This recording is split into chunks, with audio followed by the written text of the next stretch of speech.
Good day, good people. This is Inanna Joy back with a little summertime video.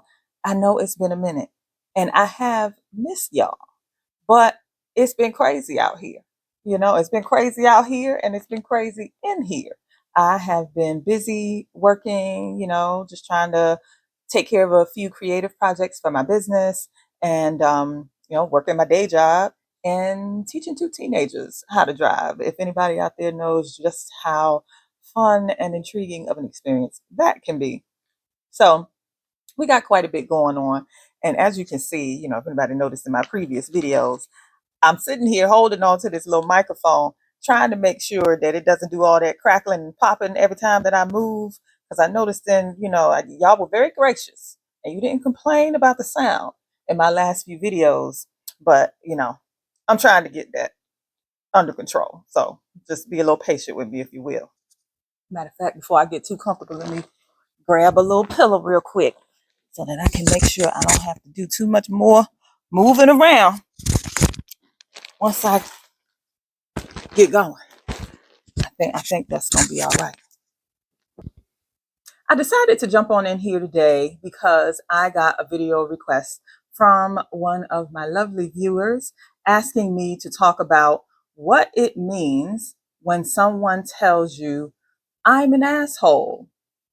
This is one of my favorites. I asked y'all to give me ideas of red flag phrases that you hear people say when you just meet them, you start dating and you're getting to know them. And this is one of those phrases very similar to "I don't deserve you." "I don't deserve you" is the video that I did several years ago that is still pumping pretty well because apparently a lot of people have had a lot of experience with either hearing or saying this phrase, wondering what it means, wondering the effect that it has on the person who heard it. And like I said, "I'm an asshole," I think is very similar, mainly because anytime somebody makes such a self-deprecating statement about themselves and it's not meant to be a joke, they're not just playing around, they are obviously giving you a warning, right? But why exactly are they warning you? Because they don't consider themselves to be so much of an asshole that they're not going to deal with you, right? A lot of times people know that they have certain characteristics, certain character flaws, idiosyncrasies, ways about them that do not contribute to the development of a healthy relationship with another person. Now, you might have heard this phrase, said by people who could be potential friends, or you might have heard family members say this, but when I make my little videos, I'm talking specifically in a romantic sense because these are the phrases and things that we're trying to look out for in the dating world, but it can bleed out into other experiences. I myself have heard several men make this statement. What I know for sure is that you can rest assured that if a man or a woman or anybody in between makes that statement to you as you're, embarking on a romantic experience, it's not because they're trying to protect you from something. They're giving you a warning right off the bat. My character is flawed to the extent that I could potentially hurt you, and I'm not going to do anything to avoid hurting you. This is who I am. These are the things that I do, whether it be cheating, lying, hopping in bed with this, that one, and the other one, and exposing you to STIs and not telling you about it, sleeping with your mama, sleeping with your friends, sleeping with your sisters, your brothers. They could be thieves. They could be drug addicts. They could be criminals on the run from the law. They could have gone to jail. They might have a few kids out there that they're not taking care of, that they don't have any plans to take care of, and that they don't want you to know about. This is the blanket statement that they are making to let you know my character is severely flawed and I don't plan on doing shit about it. So if you choose to stay here and deal with me, then you can't blame me for anything that I do to you. Now, we all know that, for example, if somebody comes up in your house and robs you at gunpoint, takes all of your valuables, but they came in the door and said, "Now, I'm getting ready to rob you. I'm getting ready to take you for everything you're worth. But I'm telling you beforehand This is what I'm doing. If somebody did that, they would still be responsible for robbing you, even if they say they tricked you and you thought that they were a friendly person, and for whatever reason you decided to let them in your home. If they turn around and decide to engage in a criminal act that impedes upon your free will, your dignity, your rights as a human being, they are still responsible for the wrong that they did, whether you let them in originally or not. But this is something that these kinds of people don't care about. They think that if they give you a disclaimer from go, letting you know, just this blanket disclaimer, I'm an asshole now. They think that if they tell you that, in their minds, it absolves them of the guilt that they would potentially feel down the road, or they think that it absolves them of any responsibility for treating you however they plan on treating you when they give you that disclaimer.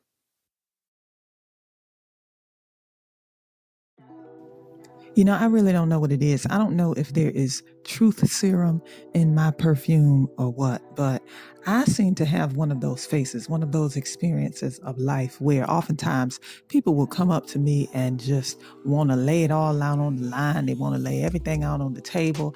I'm sitting in a public place somewhere and they want to come up and tell their life story. It's like they're in a confessional booth or something. Even when it could be really against their best interest in the moment to tell me everything that they're telling me. It's like they almost think that I'm not listening, but they need somebody to unload to at the same time. There was once a man who I had a conversation with on the job. Now, I had never seen this man before and never saw him again after this day. It was a temporary project that I was working on, and I ran into a gentleman while we were experiencing a lull on the job site. So we had a little bit of time to just kind of shoot the breeze and just have a casual conversation.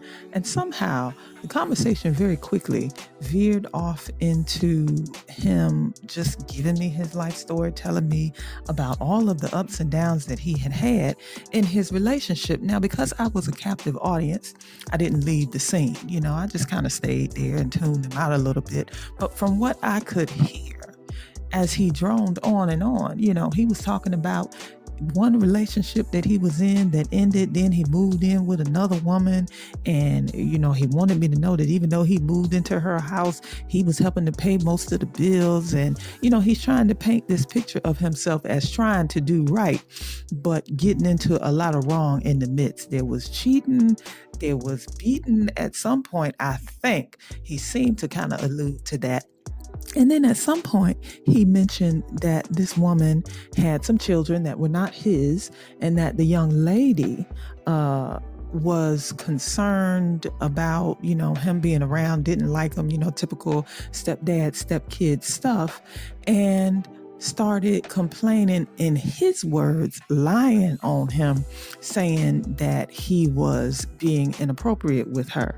Now, why you would tell somebody that you just met and give them that impression of you? Because as soon as you tell me that you're in a situation where a child has accused you of being inappropriate with them, even if you say that it was a lie, I'm wondering if it was. Because oftentimes people carry around guilt for the things that they do in secret. And even while they're lying through their teeth about the details of the situation, they can't help but talk about it because the guilt is bubbling up from inside. So I don't know whether that part of the story was true or not, but these are the things that he tells me. And then he turns around at the very end and asks me for my phone number. Like that whole spiel was him leading up to asking me for my phone number. That whole spiel was him giving me forewarning that this was all of the drama that he had going on in his life, and somehow he thought that that would still be an effective advertisement.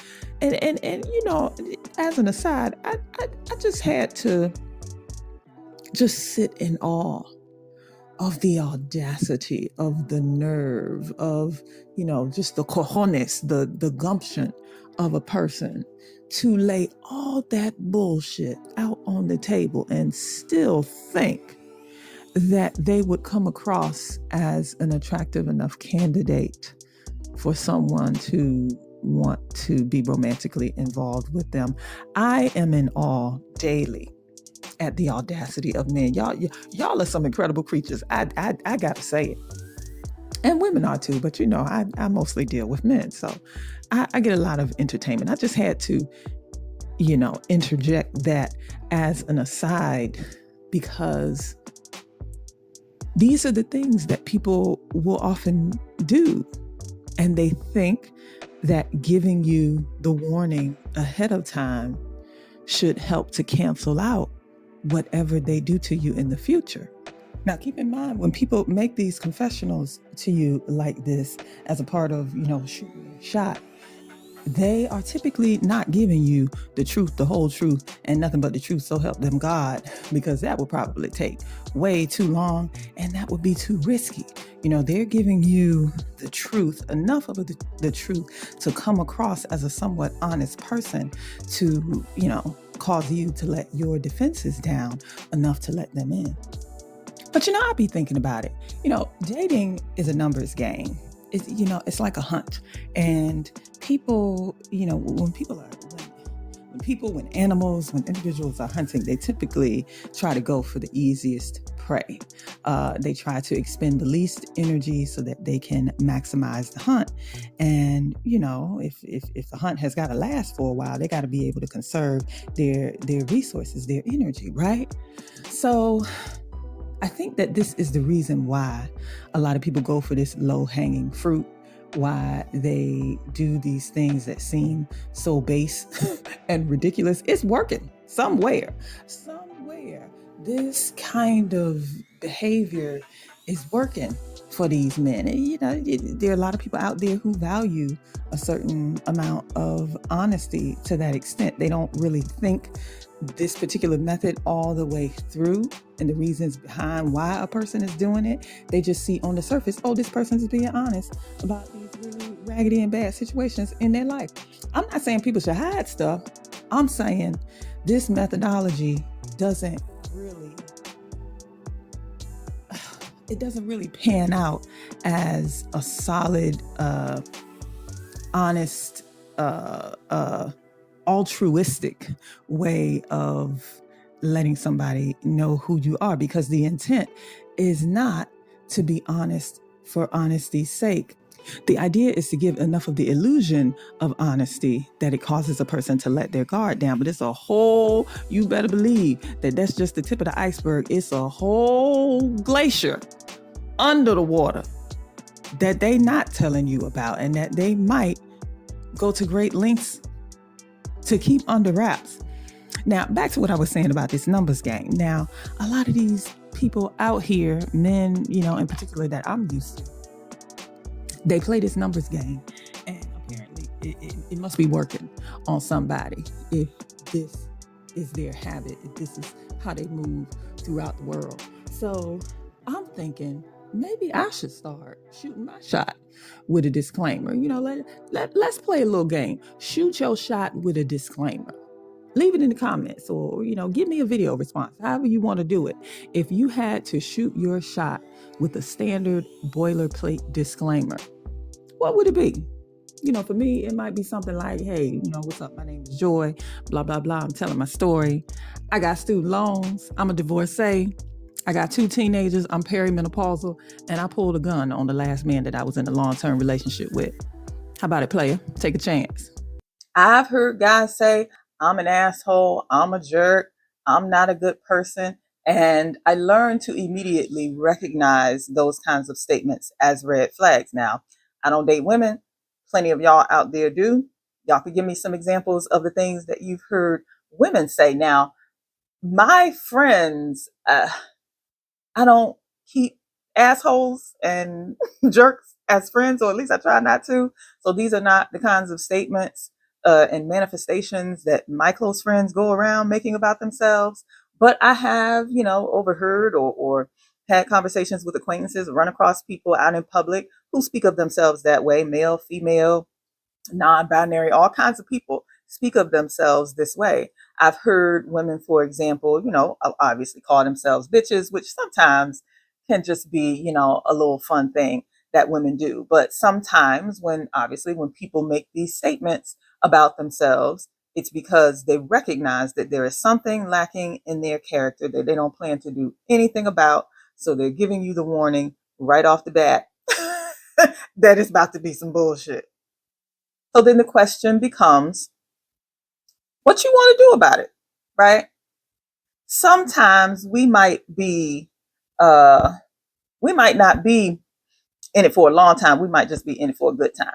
So you might be able to weigh the risks and potential rewards in a situation, but you would have to observe a person to uh, try to figure out just how much of a risk you would be taking on just by trying to have a little fun with them and then dipping out.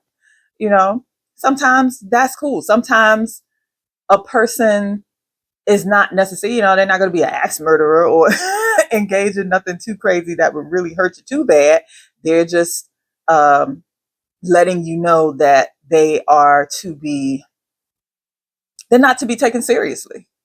you know they themselves might not be looking for anything all that deep and serious in terms of a relationship. And when I encounter somebody like that and they tell me something like that, I know that typically at some point I'm going to get burned. So the longer I stick around, even if they might be fun to be around for a little while, I need to hurry up, dip in, dip out. Have a little fun, then go on about my business. Talk on the phone for a little while for as long as it's interesting and fun, but don't be having no hours long conversations and getting all, deeply emotionally entwined and interested in each other. Things like this, not going out too much with this person. Don't have them in your house all that much, because if this person is an unscrupulous person, you have no idea what they may or may not be bringing in and out of your house. These are the kinds of things that you have to think about. And I'm a person, I don't like to think too much in terms of black and white, because life is full of nuance and people are complicated. People are complex. There sometimes is no need. Y'all ain't gonna like this. Some people ain't gonna like this because we are heavily bombarded with the messaging, the pop psychology messaging that tells us that if somebody is showing you red flags, you got to be out, because everybody is supposed to be looking for the one, right? Everybody is supposed to be trying to follow the prescribed path of finding love and falling in love and getting married and doing, the whole American dream thing with the two kids and the dog and the white picket fence and the house and everything. I'm just saying there's a whole lot of people in the gray area, and there are a whole lot of experiences in the gray area that are valuable experiences that will not necessarily lead to happily ever after. Everybody out here ain't looking for happily ever after. You can have some valuable experiences with people who are even severely flawed. And yes, we are all flawed. Some are more flawed than others. And you have to understand what your tolerance is for people's flaws. And you have to take your time in dealing with people and not let them rush you into anything, so that you can get to know them enough to know, what their flaws are and how they could potentially affect you. If you're watching this video and you're grown, you know that you have to learn how, you've had to learn how, and hopefully you do know how to take responsibility for your own decisions to the extent that you can you can adjust up or down, within the gray area, rather than having to live on the extremes of, you know, this person is either your perfect, dream match, or, somebody that you just throw away. We don't have to throw people away like that all the time. We just have to know what compartments to put people in, and we have to know which compartments we fit in their lives, and not delude ourselves into thinking that there's something more. Now, if it's difficult for you to make those distinctions, and you need compartments, or you need not compartments, you need uh, an understanding of the situation that is more black and white. If you are someone who is making an attempt to live your life in a certain way that you uphold very strict boundaries for the sake of your own peace of mind, for the preservation of your life in a certain lifestyle, you have your standards, that's perfectly fine. But the more experiences I have, the older I get, the more I learn to value nuance. And I'm learning that you can get a lot more out of people and experiences, even the ones that are not meant to stay in your life for a lifetime. They say that people come into your life for a season, a reason, or a lifetime. And we don't have to make people out to be the bad guy or the bad girl or the enemy just because they're not meant to be around forever. So if somebody tells you that they're an asshole, believe them, believe them now, and decide what your tolerance is for assholery.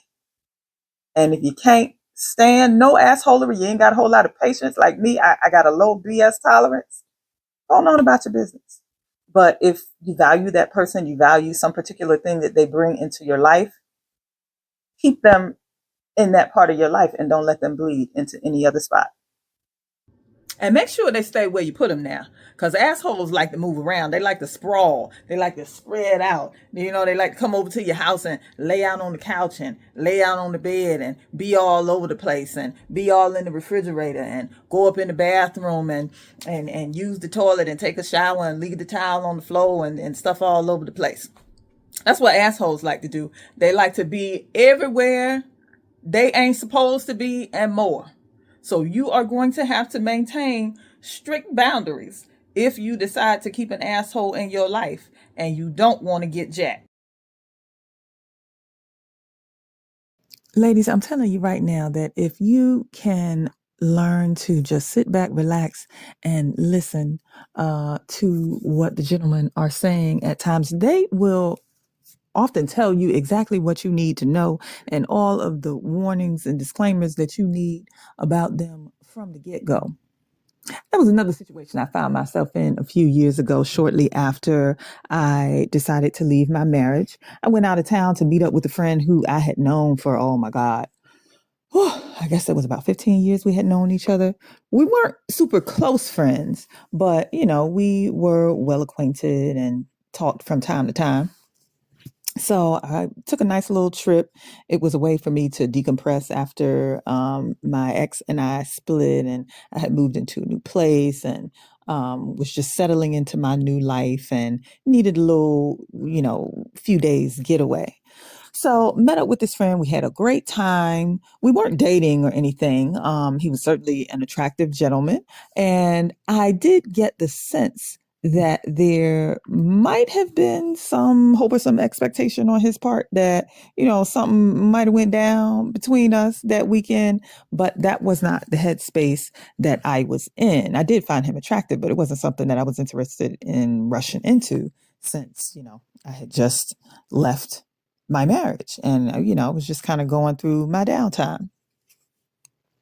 So as we were going about our weekend, there were some things that he said that at the time kind of pissed me off because of the state of mind that I was in. Looking back on it now, it wasn't anything to be angry or upset about. He was just being honest about the situation that he was in.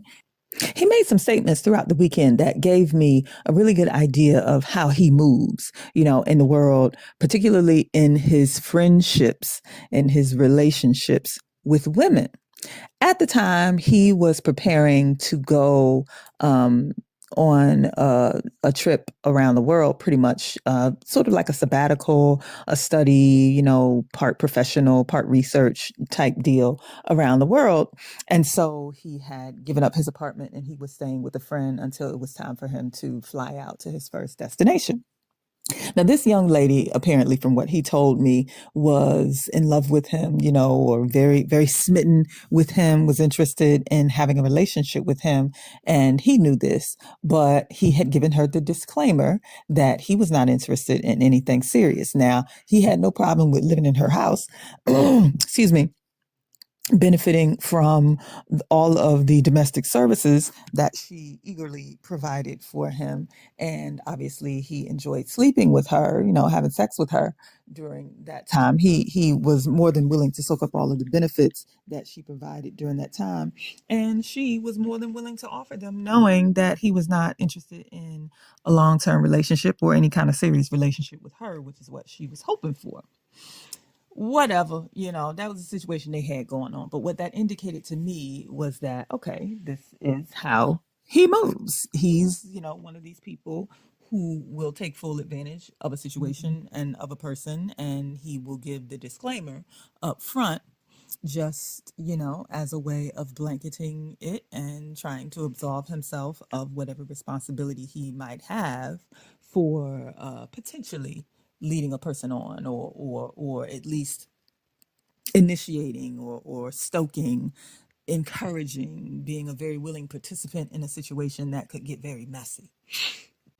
But hey, I had to look on the bright side. He told me straight up that this was what was going on in this situation. It just, you know, he just found a way to ease it into the conversation as we were talking, you know, having our conversation throughout the weekend.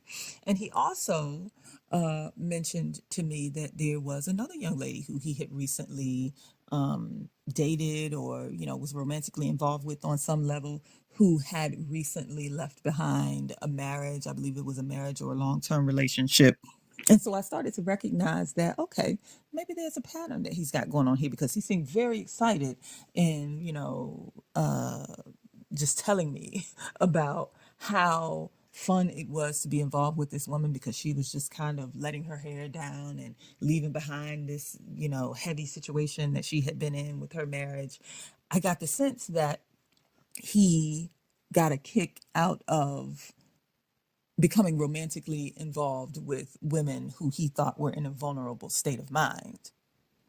And that gave me everything that I needed to know about that situation. So I was able to enjoy the trip, come back home, and not really have anything else to do with him again, because I knew that I was in a state that could potentially be vulnerable, and that he would have no qualms about taking advantage of it, despite the fact that we had known each other for over 15 years.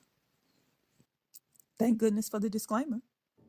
You know, there's a little acronym that I made up that I started using recently, and it helps me to remember my power and the responsibility that I have to take good care of myself when I'm in a situation where I feel like another person might be, you know, trying to pull a fast one to take advantage of me, or when I'm just trying to remind myself of the responsibility that I have to stand firm in my own character and principles, no matter what the situation may be. Now, it's easy for me to remember this little acronym because it's based on my name.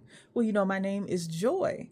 And right now, we're in a period of time where there's a lot of talk about joy and how important joy is. You know, I grew up in the church, although I consider myself a spiritual person right now. I've expanded my spiritual understanding. I still got a lot of that Bible in me. And there's a part of that Bible that says, the joy of the Lord is our strength. There's another scripture that says, a merry heart is as good as medicine, because those writers who wrote those scriptures understood how important it can be for us to keep our spirits up. And joy is not just some circumstantial happiness that's based on your material belongings, or, you know, whether or not some other person makes you feel good.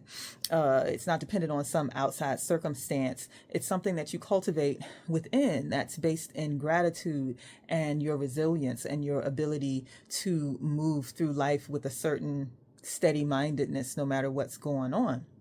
So when it comes to the idea of taking responsibility for ourselves and taking our power back, no matter what situation we're in, and being able to keep a balanced perspective on our own personal power to the extent that we don't try to use it to usurp someone else's power, the acronym is just own you. JOY. Don't try to be out here trying to dominate and control other people. Worry about yourself. Worry about the mess you got going on. Fix your character. Fix your shit. Own your shit so that you can work on it and develop your character and become a better person. Just own you. Everything starts there. It starts in your mind, with your thoughts, with the things that you're speaking over your life, and the decisions that you're making based on the mentality that you hold. Just own you. Own what's going on up in here and in here.